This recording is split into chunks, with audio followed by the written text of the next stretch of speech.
Hi. My name is Holly Blue. I'm Andrew Rogers. And we just finished watching a match here in round 5, so only one round of Swiss left. Yep. In Max Rich's 23 here at Mox Boarding House in Seattle. Affinity doing really well today. Yeah, Affinity just like crushing. We haven't seen Affinity, I feel like, do this well in a very long time. I think maybe there was one top 8 last time I was here, two Max Riches ago. Maybe, yeah, there might have been. I don't think. I think it might have been even a little longer though, because I think because we recently had several rag switches in a row with 0 affinity or like 1, like it didn't show up on the meta spreadsheet. So I feel like it's been a long time. Well, in any case, Pauperganda's on their way over. We'll have a conversation with them. Currently 3-1-1, so have access to a win and in. Not quite in the top 8, but have been doing well with the deck that they have been pioneering. Right. And like that's a great feeling. You're like, I made this and now it's popular and doing well, and I'm here crunching people. What a great feeling. We've got 48 players here today, 6 rounds of Swiss. Hey, why don't you hop on in? You sure? Do you want it or? Sure, have a chat. You should do it. Okay. Well, hello. Welcome to the booth. Hey. Thank you for coming and talking to us. Yeah, you know, if I lose the first time on camera, that was nice. No, I'm sorry.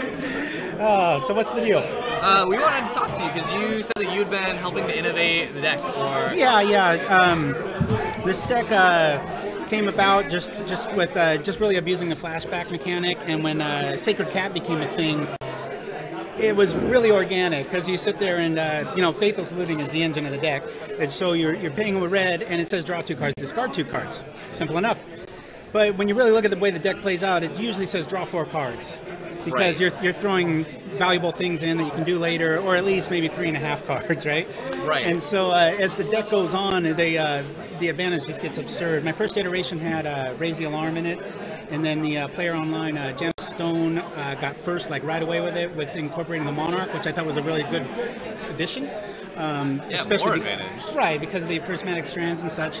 And I looked past Theremin Inspector, but with all the 1/3s like Augur Bolus and such, it's a very valuable addition. So I just, gotta check your ego at the door and be like, yeah, this is better now. And however, my matchup with Tron has gotten worse because I used to have Raise the Alarm instant, end of turn against control, and then you just go all out. So it's a really aggressive control-y deck. It can win from out of nowhere, and the 4 prismatic strands might look a little redundant at first, but when you realize the engine of the deck and how it cooks, you're trying to do that as a defensive move, as to hold Monarch sometimes, and so it's just really I'm beyond flattered. I come here and I think it's like the top played deck today or something like that. It's just like, that was crazy. And you're like, it looks like you're probably still in top 8 contention too. I hope so. Like I said, that was about as embarrassing as it gets, because I was joking with my opponent. I was like, I just wait for game 2 and 3 because I'm used to running Gorilla Shaman.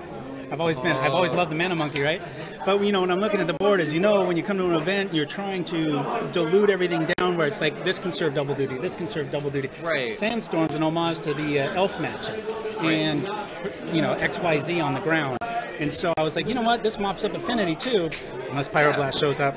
Unless Pyroblast, like we saw it. I was like, oh man, this game just ended because I'd forgotten about the Hydroblast. And the Hydroblast was like, oh, okay, I was crestfallen because it looked like I can't really rewind perfect recall, but I was like, I think I'm out of Metallic Rebuke territory, and I was like, donk, and I was like, oh yeah, the big brother to Metallic Rebuke. Right. Oh no, Hydroblast. Yeah. So that felt like a jackass, but other than that, yeah, it's all good. But it happens.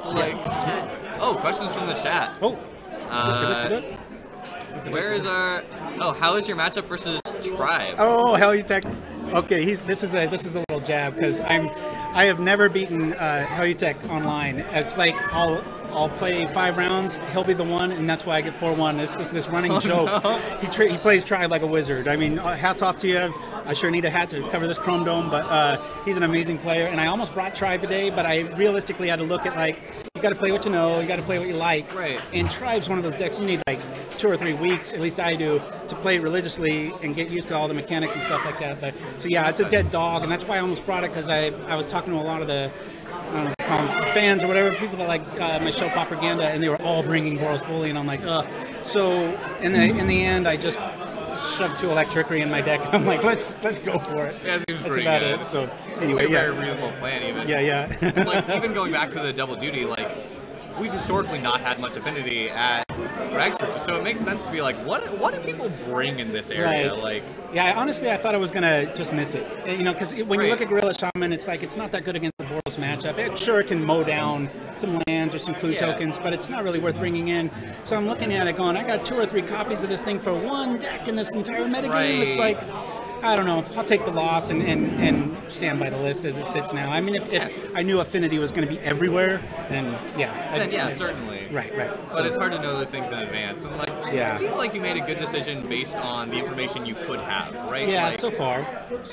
And I cannot stress enough how cool this place is, guys. I expected a 10. It's probably a 20.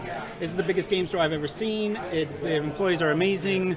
Obviously, the commentary is amazing. Do you want to give like a Twitter or Twitch so I can put it up there? Not so much Twitter, just our Facebook or Sure. What's just gosh, I think it's just /Pauperganda, but it's youtube.com/Pauperganda is like our main thing. It's YouTube. Yeah, we're pretty off the other stuff. But what was I saying? Oh man, this place, it's got an in-store restaurant. I mean, you're probably just used to this. And yeah, this is my norm. Yeah, coming from where I'm at, every game store is like this little hallway, and they go under in like 6 months to a year, unfortunately, and there's no community, and this place is just swamped. I mean, it's just, there was a line out the door last night, and I'm just beyond like happy to be here, and it's storming outside, which I love. So yeah, that's about it.